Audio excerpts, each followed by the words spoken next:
Question we're often asked, why do our players look so mechanical? Short answer, we're teaching mechanics. Long answer, hopefully not too long. The industry norm is dynamic balance. Get kids out there, move, make it look like tennis right away. And I understand the side of the USTA where it's play to learn, not learn to play. Well, when you teach people to learn to play, it's going to be a slower approach. And is it going to be a better approach? When it comes down to it, do you want your player to grow like a flower or grow like a weed? Weed grows faster.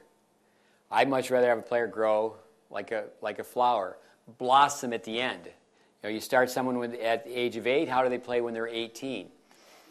When you think of the tennis fan watching tennis on TV, and they see the great, great players, and then they relate that to what they see young players doing in a developmental program. Well, obviously they're different. I grew up in ice hockey and spent a lot of time observing figure skaters. And it's not part of the scoring system anymore, but the figure eight, a perfect figure eight on the ice.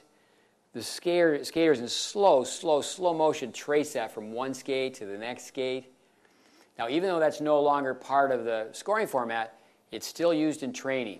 But to use that analogy, when you turn your TV on and you see these figure skaters making these unbelievable maneuvers and jumps, that's not how they started when they were young kids learning.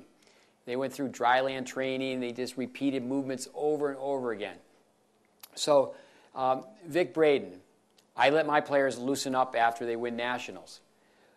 Players will evolve. It's a time-elapse movie. You teach someone to hit a volley like this.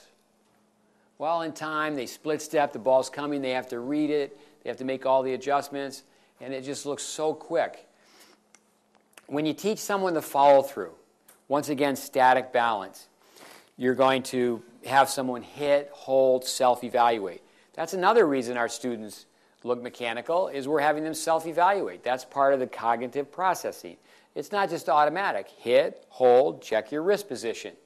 So we're getting them to stop here. We're certainly getting them to slow down here. On the backhand side, the pros, they don't stop like this. Okay, they'll go very, very fast. They go very, very high. Relax. The elbow relaxes. Now they start to recover.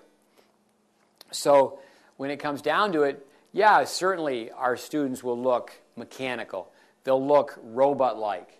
We want to make sure that we accelerate that process and they're not, shadow swinging for half an hour. They're not drop hitting tennis balls for half an hour.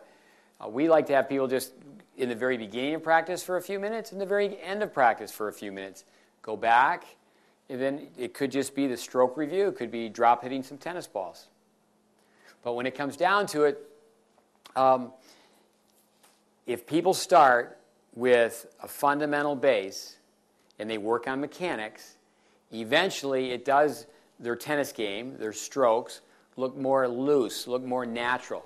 But people, trust me, they don't just pick up the tennis racket and then naturally play. So the process of going slow and having a mechanical look is A-OK.